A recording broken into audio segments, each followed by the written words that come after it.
Zacarias, então, capítulo 1. Nós vamos ler do versículo 18 até o 2. Diz assim a palavra de Deus: Levantei os olhos e vi, e eis 4 chifres. Perguntei ao anjo que falava comigo: que é isso?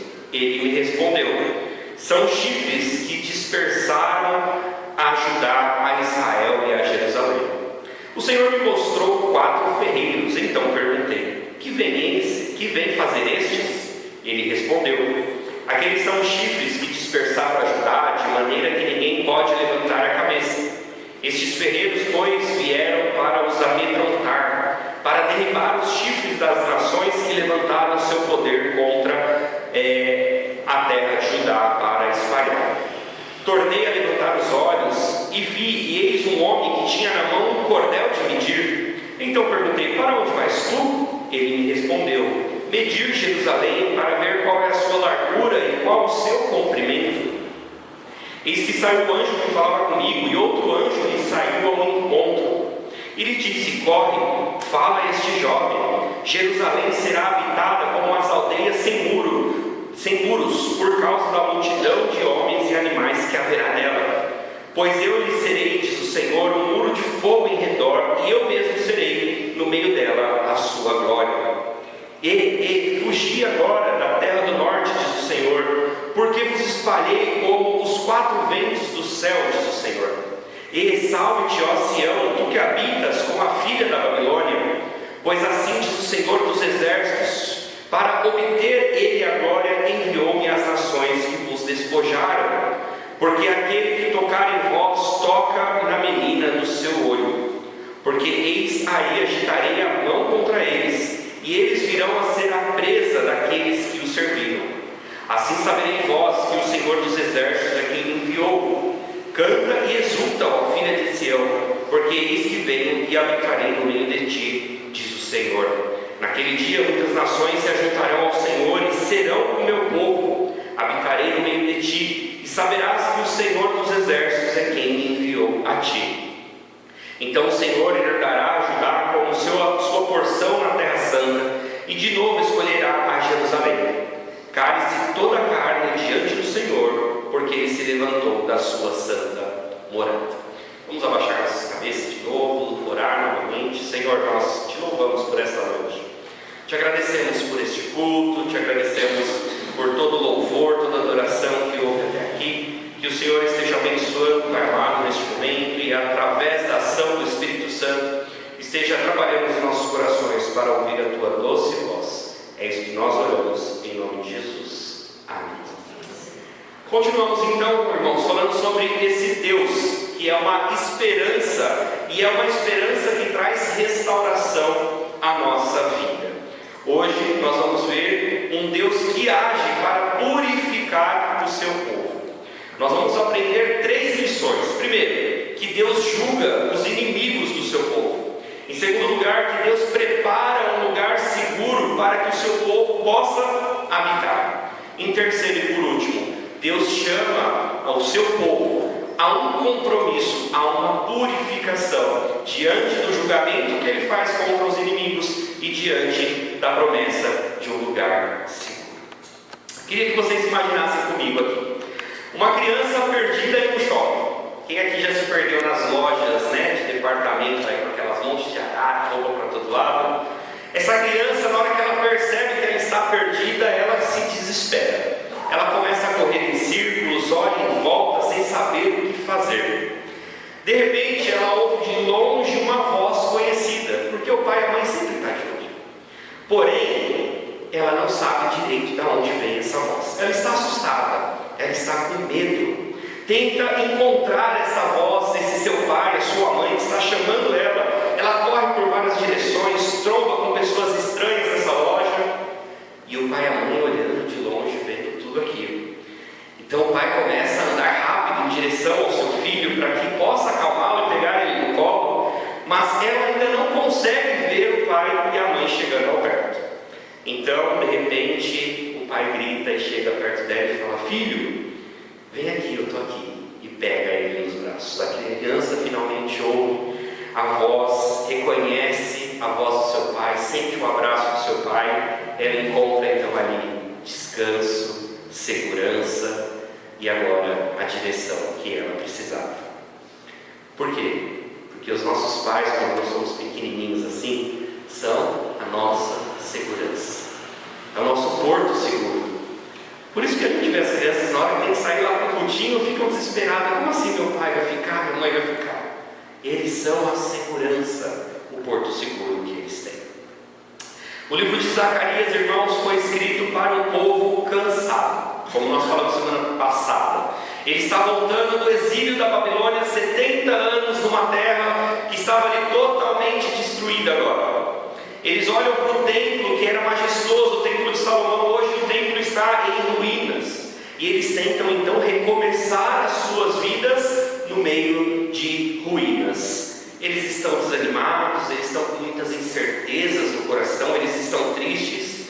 Mas em meio a toda essa poeira de recomeço, Deus fala com poder, revelando que Deus está presente, atento e atuante na vida deles e no meio deles. O que há muita esperança. A palavra de Deus em Zacarias é a palavra para um povo que estava preocupado, com medo, desanimado, sem esperança do que poderia vir a ser o futuro. E Deus manda essa mensagem falando: estou aqui, estou com vocês, estou cuidando de vocês. A cada mensagem que a gente vai vendo aqui do livro de Zacarias, nós vamos ver, e o nosso coração está chamando a confiança e a esperança no Senhor, que olha para nós e nos convida e fala: volte para mim, pois eu me voltarei a vocês.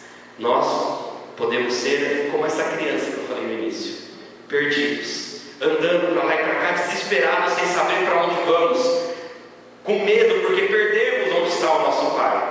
E o nosso Pai, que é Deus Todo-Poderoso, está olhando para a gente e falando: eu estou aqui, vem aqui, que eu vou te pegar no colo. Vamos lembrar de forma bem rápida aqui o contexto, então. 1586 até 1539 foi o período de 70 anos do exílio da Babilônia.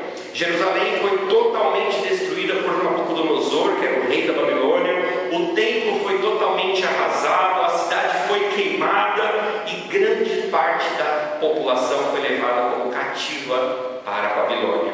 Esse período então durou 70 anos. Logo após 538, a Babilônia cai sob o poder do reino persa.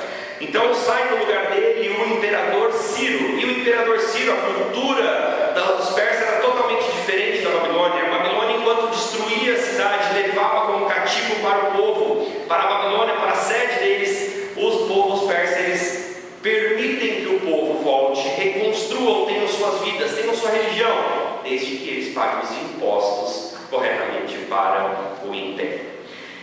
Em 1538, então, Ciro autoriza os judeus a retornarem para Jerusalém sob a liderança de Zorobabel, que era o governador, e Josué, o sumo sacerdote.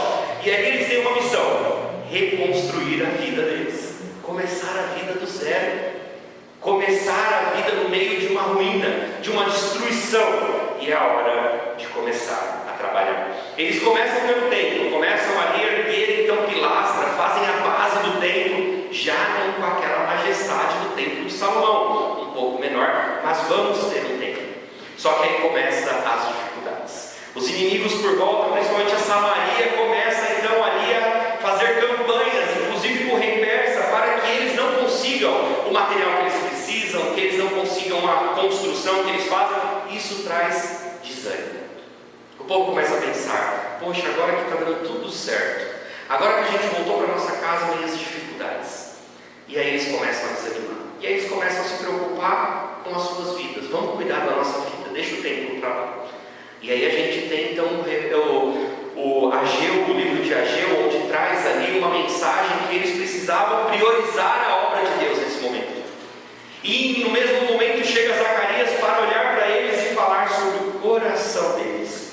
Como que o coração do povo de Israel precisa estar neste momento. Imagine você, irmãos, tentando recomeçar a vida em meio a ruínas, em meio a ameaças e a lembranças de um passado que foi glorioso, mas que agora você está num lugar que parece totalmente fracassado. Era assim que o povo de Judá se sentia ao voltar do exílio. Nós vimos na leitura que Deus envia 2 visões fortes e encorajadoras: 4 chifres, 4 ferreiros, um homem com um cordel de medir, uma promessa de Deus e um chamado à mudança. Essas imagens comunicam verdades poderosas. Deus está vendo os seus inimigos e Ele vai entrar com ação. Muitas vezes a gente fala assim: será que Deus está vendo tudo que eu estou passando? Será que Deus está olhando para o meu coração? E Deus, nessas imagens, nessas visões que Ele dá a Zacarias, Ele está olhando para o povo e fala assim: eu estou vendo tudo o que está acontecendo. Eu estou vendo que as pessoas estão se levantando contra vocês. Eu estou vendo que a Samaria está contendendo contra vocês com o rei da Pérsia. Eu estou vendo a situação de vocês. Quantas vezes a gente não passa por problemas na empresa? Às vezes levanta uma pessoa ou outra que começa a trazer uma dor de cabeça, parece que ela começa a perseguir a gente, parece que ela começa a ter tudo birra com a gente, tudo briga com a gente. E Deus está falando assim: eu estou olhando, eu estou vendo. Nós temos no início de Zacarias, irmãos, nós vamos ver nessa sequência 8 visões que Ele manda para Zacarias. Semana passada nós vimos a primeira e hoje nós vamos ver mais 2. Nós estamos então ainda localizados aqui no início de Zacarias, quando o povo havia voltado para o exílio. Eu dei uma missão, uma tarefa de casa para vocês. Quem aqui leu Esdras capítulo 1 e 2? Ixi, olha lá. Vocês têm a oportunidade essa semana de ler de novo, tá? Esdras capítulo 1 e 2 é o contexto histórico deste texto que nós estamos lendo e também do texto do livro de Ageu. Então essa semana vocês leiam para poder dar o contexto, o panorama completo da história que nós estamos vendo. No templo estava em ruínas, promessas pareciam distantes e a realidade era dura. Antes de Deus restaurar completamente Jerusalém, então com a sua presença, Ele trata de algo essencial: os inimigos que feriram a Israel. Além das promessas de restauração, Deus fala: eu tenho um martelo de juízo. Quantas vezes nós olhamos para os ímpios e não entendemos por que os ímpios parecem que estão se dando tão bem? Quantas vezes o nosso coração se enche de dúvidas e fala assim: nossa, essa pessoa não vai para a igreja, essa pessoa não faz nada para Deus, e parece que ela está dando tudo certo na vida dela, e agora que eu comecei a me dedicar para a vida, parece que as coisas começaram a enroscar, começa agora brigas, começa dificuldades financeiras, fala, mas agora que eu vou para a igreja, parece que as coisas estão se complicando. E Deus está falando: calma, eu estou olhando para a vida do ímpio, eu estou olhando para a sua vida, e o juízo vem para ele. É essa a promessa que Deus faz. Vamos entender então essas visões? Primeiro, dos versículos de 18 a 21, nós vamos ver aí a segunda visão, no caso do livro de Zacarias, que é sobre as 4 chifres e os 4 ferreiros, ou 4 artesões, de acordo com algumas traduções. Versículo 18: levantei os olhos e vi, eis 4 chifres. Perguntei ao anjo que falava comigo: o que é isso? Ele me respondeu: são os chifres que dispersaram a Judá, a Israel e a Jerusalém. Chifres, irmãos, o que são? Na linguagem bíblica, sempre que você vê a palavra chifres ou aparecendo alguma visão com uma referência sobre chifres, elas representam sempre poderes políticos ou militares. É uma força política ou militar. Então nós vemos que existiam 4 chifres que dispersaram, que prejudicaram, que espalharam a Judá. Os 4 chifres representam então nações que oprimiram a Israel. Possivelmente, pelo que nós vemos pela história, nós podemos aqui destacar a Síria, a própria Babilônia, o Egito e agora a Pérsia. São 4 poderes militares muito fortes que estavam ali trazendo dificuldade para o povo de Judá. Então, ele mostrou quem são esses 4 chifres. Esses 4 chifres são aquelas populações, aqueles impérios que oprimiam Judá. Versículo 20, ele continua: o Senhor me mostrou também 4 ferreiros. Então perguntei: o que vem fazer estes? Ele respondeu: aqueles são chifres que dispersaram a Judá, de maneira que ninguém pode levantar a cabeça. Mas estes ferreiros, pois, vieram para os amedrontar, para derribar os chifres das nações que levantaram o seu poder contra a terra de Judá para a espalhar. Ferreiros, então, são instrumentos de Deus para destruir os opressores do povo. São o método que Deus escolhe para destruir o inimigo do povo de Deus. São instrumentos de juízo e instrumentos de libertação. O povo, irmãos, ele só estava vendo os chifres. E quantas vezes nós não somos de maneira igual? Nós só vemos a dificuldade, nós só vemos o inimigo. E Deus está falando assim, mas não tem só os chifres, tem os 4 ferreiros. Os 4 ferreiros são a minha ação, a minha resposta para os seus inimigos. Nós, muitas vezes, quando estamos no meio da dificuldade, nós parecemos que só temos olhos para aquilo que está acontecendo com a gente, nós só vemos o de mal que acontece com a gente, e por isso que muitas vezes nós questionamos e falamos: onde o Senhor está? Porque o Senhor não está olhando para mim, não está vendo como eu estou sofrendo. Mas Deus está falando: você está vendo os chifres, mas eu já estou levantando os ferreiros para te salvar e te resgatar. A frase que está, de maneira que ninguém levantou a cabeça, é uma imagem de como que esse povo, eles traziam humilhação, opressão, era uma total impotência que o povo de Israel tinha diante deles. Eles sofriam de uma tal maneira que eles não conseguiam nem levantar a cabeça. E Deus está falando assim, mas eu estou movimentando 4 ferreiros. Na cultura hebraica e na linguagem da figurativa do Antigo Testamento, levantar a cabeça era sinal de dignidade, de esperança, de força, de confiança, de liberdade e restauração. E o povo estava com a cabeça baixa. Deus está falando, mas eu estou vendo que vocês estão de cabeça baixa, e eu estou vendo o porquê e por quem vocês estão assim.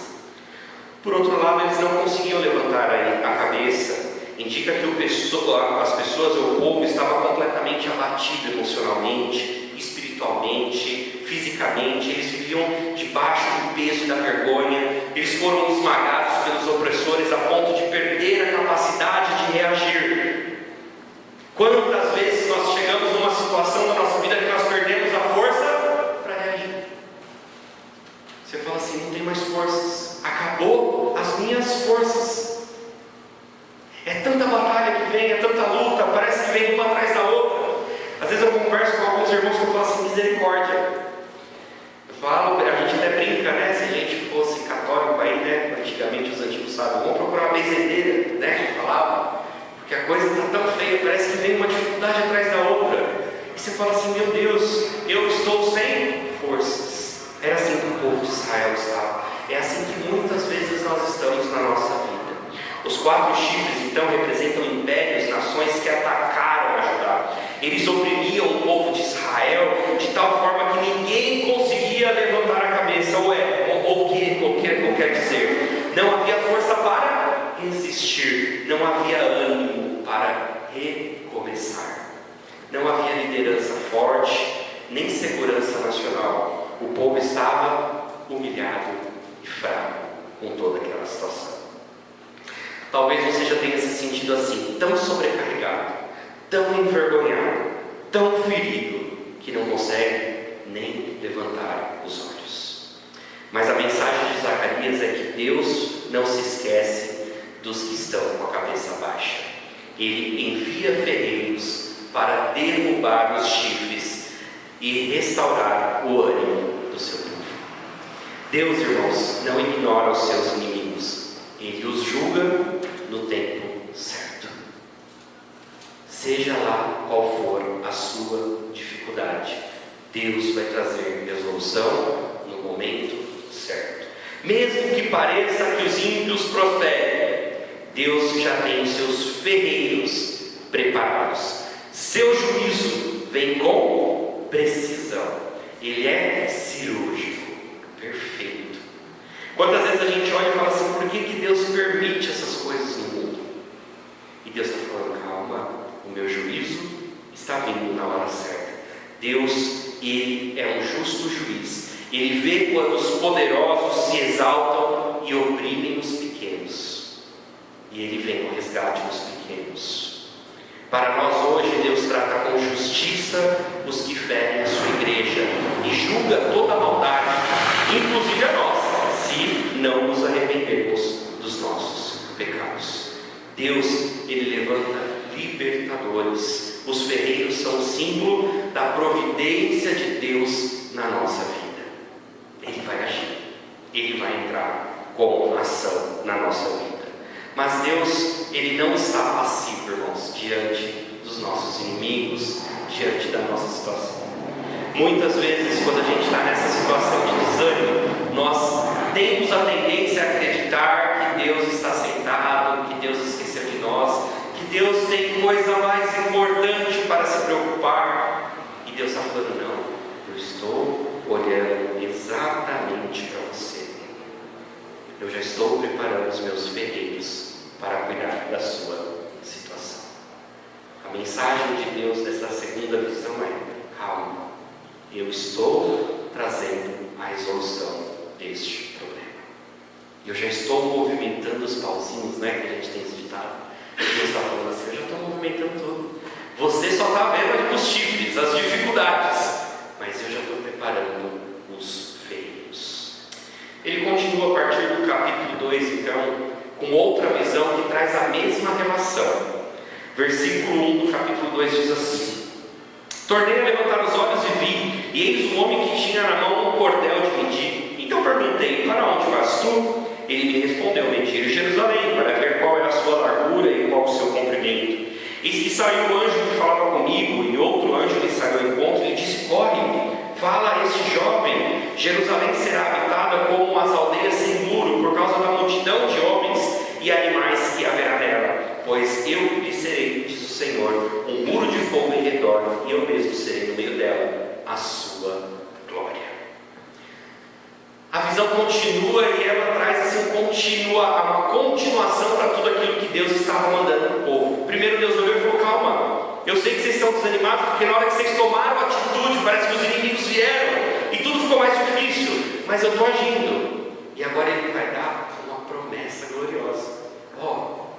Estou vendo um homem, ele está trazendo um cordel de medir. Um cordel de medir é como se fosse um carretel de linha que eles usavam para medir os lugares daquela época. Aquele homem chega então para medir, ele começa a medir, e Zacarias fala assim: o que você vai fazer? Vim medir Jerusalém. Sinal de necessidade de reconstrução. Realmente nós precisamos trabalhar algumas coisas na nossa vida. Algumas coisas nós precisamos tomar ação. Algumas coisas a gente vai falar assim: agora eu vou reconstruir, eu vou mudar. Sabe aquela coisa que você fica prometendo e não faz, e fala: não, agora vai mudar. Amanhã, segunda-feira, que é o dia de nós começarmos as coisas, coloque no seu coração nessa noite: segunda-feira, amanhã será um dia diferente. Tudo aquilo que eu coloco no meu coração, que eu deixo para depois, amanhã eu vou começar. Eu vou tirar os projetos da gaveta, eu vou começar a fazer. Só que o mais engraçado, irmãos, é quando a gente vê que ele encontra outro anjo e ele fala assim: corre, fala a este jovem. Essa é a parte principal. Ele fala a este jovem. Enquanto Zacarias está vendo ali um homem medindo a Jerusalém, aparece outro anjo. O anjo que estava conversando com ele sai, vai ao encontro desse segundo anjo, e esse anjo fala: corre, fala a esse jovem, Jerusalém não precisa de muros, porque Jerusalém vai ser sem muros. Por quê? Primeiro, Deus vai encher esse lugar de pessoas. Segundo, Deus será um muro de fogo ao redor dela. Terceiro, Ele mesmo será a glória do meio deste povo. Enquanto eles estavam preocupados ali em casa, em prédio, no templo que era pedra sobre pedra, Ele está falando: não precisa de nada disso. Manda aquele homem do cordel de medir, que ele está medindo, que ele não precisa medir não, porque vai ter tanta gente que não vai caber aqui. Eu vou ser os muros que essa cidade precisa. Corre, fala para ele: para, porque a minha promessa é muito mais do que pedra. A minha promessa é muito mais do que prédio. A minha promessa é muito mais do que uma cidade linda. A minha promessa é espiritual. A minha promessa é de salvação que eu tenho para vocês. O que significa então a pressa do segundo anjo? A ordem corre de uma urgência à importância dessa mensagem. A pressa revela que Deus está ansioso para consolar e encorajar o povo, a dar a bênção para esse povo. A mensagem que o anjo traz é de esperança e restauração para o povo de Israel. Jerusalém ela ainda está em ruínas quando chega essa mensagem, mas Deus já está decretando que ela será. Mais uma vez, Jerusalém entendeu tudo errado, porque esperava que uma reconstrução física. E Deus está falando de uma reconstrução espiritual. A reconstrução que esse anjo está trazendo aqui é a própria vida de Jesus Cristo e a mudança e a transformação que ele ia fazer para o povo. O jovem, provavelmente o homem com cordel, precisa parar de medir com régua humana. A pressa ela serve como interrupção divina. Pare de medir com uma fita curta. Jerusalém será muito maior do que você imagina. Às vezes você olha para Deus e fala assim: Senhor, a minha dificuldade é essa. Se o Senhor resolvesse só esse problema para mim, e Deus olha para você e fala assim: o que eu tenho para você é tão maior do que isso. Você nem imagina. Você está pedindo isso, mas eu tenho uma coisa muito maior para você. Uma coisa que as medições humanas são impossíveis de chegar a este número. O homem com o cordel representa muitas vezes uma tentativa humana de controle, porém a nossa visão é limitada.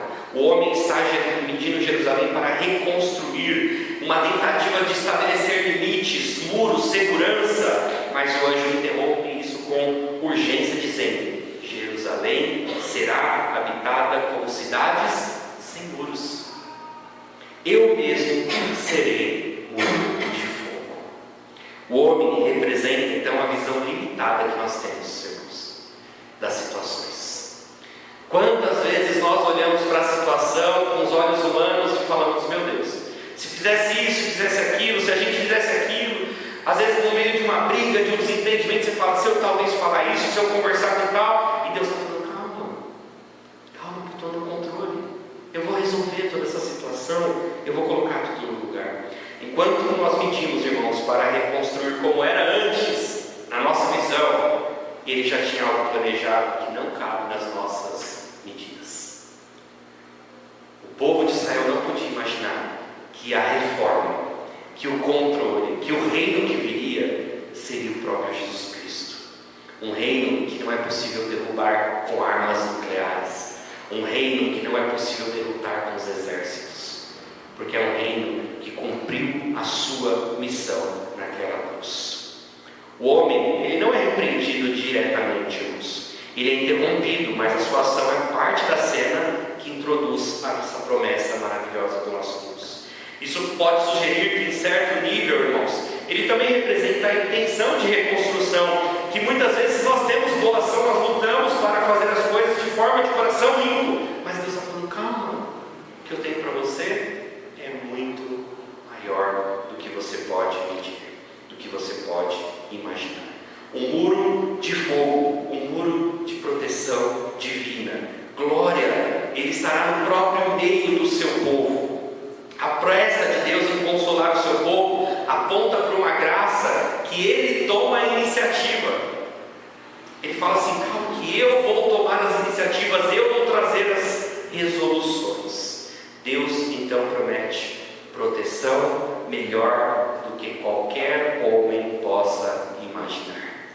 Ele é a nossa própria muralha, como fala lá no Salmo 46. Onde Deus habita com glória, irmãos, não há medo, não há falta, não há solidão. Mesmo que ainda não vejamos a cidade restaurada, mesmo quando nós não vemos o final, a saída para o nosso problema, Deus já está com tudo planejado. Deus já sabe qual que é o final. Deus já sabe qual que é a resolução. Você não precisa de muros, porque Deus está falando: eu sou o muro. Você não precisa medir, você não precisa planejar, porque Deus está falando: eu já preparei tudo para você. Pare de limitar o que Deus pode fazer, pois Ele mesmo será a nossa proteção e a nossa glória. Mesmo em tempos de fraqueza, Deus corre para nos lembrar que Ele está agindo. Deus está agindo. Mesmo quando a gente não vê, mesmo quando a gente não tem esperança, porque Deus não demora a ser bom. Por final, irmãos, a partir do versículo 6, parece que ele muda de tom. Não é uma visão, é uma própria mensagem de Deus, onde ele começa a falar: foge agora da terra do norte, tu que habitas com a filha da Babilônia. Agora Deus direciona então a mensagem para o povo, e ele fala: atenção, se eu vou fazer tudo isso, eu preciso que vocês mudem também. Eu preciso que vocês tenham uma transformação na vida de vocês. É um chamado divino que ele exige de nós uma resposta prática, uma resposta de ação. Após a visão do homem com o cordel e da promessa de que Deus seria um muro de fogo e que Jerusalém então seria repovoada com glória, Deus agora fala diretamente ao povo com um chamado: foge da terra do norte, diz o Senhor. O que significa fugir da terra do norte? Deus está aqui falando que ele vai restaurar a Jerusalém e o povo deve agir de acordo com essa promessa: sair de onde estavam dispersos. Onde nós estávamos antes? No exílio, numa cultura que não era nossa, no meio de deuses que não eram nossos. A Babilônia e tantos outros impérios. Deus está falando: esquece isso, para de agir como que você era lá fora. Deus começa a chamar eles a voltarem a ser israelitas, a servirem o Deus único. É mudança de vida. A mensagem de Deus sempre é assim. Ele fala assim: eu estou aqui, eu estou pronto para dar o resgate que vocês precisam, mas vocês precisam mudar de vida. O velho homem precisa morrer, santificar-se e alegrar-se com o Deus que está fazendo. A terceira visão que vai vir depois, ela então é confrontadora. Deus vai proteger com fogo e habitar com glória. Mas agora, antes de chegar nessa visão, Deus fala ao seu povo: fuja da Babilônia, fuja do pecado. Basicamente é isso que Deus está falando: fuja do pecado. Deus te quer de volta. Ele se levantou por tua causa. Toda a carne se cale diante dele. Ele está falando aqui: eu estou pronto para resgatar vocês, eu estou pronto para reconstruir, mas vocês precisam vir a mim. Venham a mim, mudem, larguem essa vida passada que vocês têm, deixem a Babilônia lá atrás, não tragam a Babilônia aqui para dentro. É hora de mudança, é hora de voltar às raízes, de voltar ao Evangelho puro e simples que é do nosso Senhor Jesus Cristo. É como se fosse um prelúdio para as visões que vão vir a seguir, que nós vamos ver. Antes de comunicar então sobre Josué, que vai falar ali em Zacarias 3, e também sobre Satanás, que vai trazer uma visão muito forte sobre ele, onde o foco será a purificação do pecado pessoal, Deus dá um recado coletivo que ele fala assim: eu vos escolhi novamente, saiam do exílio, deixem os ídolos e venham habitar comigo. É um pedido, é uma ordem de Deus de muito amor. Venham a mim, eu estou aqui pronto para fazer tudo o que vocês precisam, mas não dá para vocês virem a mim com essa vida da Babilônia. Vocês precisam abrir mão destes passado de vocês. Esse momento então funciona como uma transição teológica e espiritual, da restauração da cidade física para a restauração espiritual do seu povo. Ou seja, o final do capítulo 2 não é uma visão, mas sim um interlúdio profético direto da parte de Deus. É uma palavra direta de Deus ao seu povo. É uma convocação urgente à purificação e retorno. É uma resposta pastoral. É uma ponte para a próxima etapa das visões que tratarão o pecado do sacerdote e a presença do Espírito. Se na visão 3, que nós vimos agora, do cordel dividido, Deus está nos preparando, o trecho agora dos versículos de 6 a 13 nos chama a responder com fé, santidade e alegria. O que Deus está falando para esse povo, e Ele fala para nós hoje, é: não basta você apenas ouvir a promessa de restauração e ficar feliz. Deus também quer ação. Deus também quer que você mude, que você se transforme. Ele já tem a promessa, e a promessa é muito maior do que a gente pode imaginar. Mas agora Ele está nos chamando a um compromisso. E é assim que ele termina. Deus nos chama a largar os pecados antigos, os lugares de exílio, as práticas de desobediência e voltarmos a Ele. Para finalizarmos, Deus vê a opressão do seu povo e se levanta para julgar os inimigos. Deus está preparando algo grandioso, uma habitação segura, sem muros, guardada por sua própria presença. Porém, Deus nos chama a sair da apatia e da dispersão e deixar a Babilônia e viver santamente em sua presença. Deus está fazendo algo glorioso no meio do povo, falando com o povo, irmãos. Quantas vezes nós estamos aqui felizes com Deus, que Deus está fazendo por nós, mas Deus está olhando para nós falando assim: eu estou aqui e eu vou fazer grandes coisas por vocês, mas eu preciso que vocês também mudem de vida.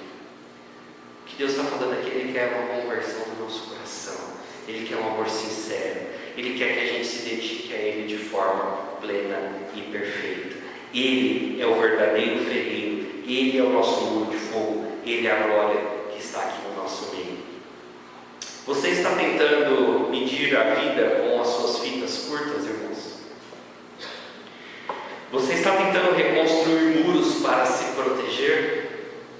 Você está vivendo ainda com o pé na Babilônia, com compromissos divididos, sem entrega completa? Você, será que não é aquela criança que está chorando na loja, perdida? E Deus está falando assim: eu estou aqui e você não sabe para onde ir. Deus está te chamando hoje: sai dessa confusão, volta para mim, eu quero habitar contigo. Para aplicarmos na nossa vida, volte para a comunhão verdadeira, volte para a oração, volte para a consagração, volte para o centro da vontade de Deus. Deus é o único que pode te libertar, te proteger e te restaurar. Hoje é o tempo de deixar os muros humanos e se entregar ao muro de fogo, que é o nosso próprio Deus. Vamos nos entregar a Ele, vamos mudar as nossas vidas. Amanhã, segunda-feira, é dia de recomeço. Sabe aquilo que você promete tanto que você não faz? Você vai mudar amanhã. Amanhã você vai ser uma nova pessoa, porque Deus está falando: eu estou aqui, estou pronto para agir, mas eu preciso que você venha ao meu encontro. Deus abençoe os irmãos. Vamos ficar de pé.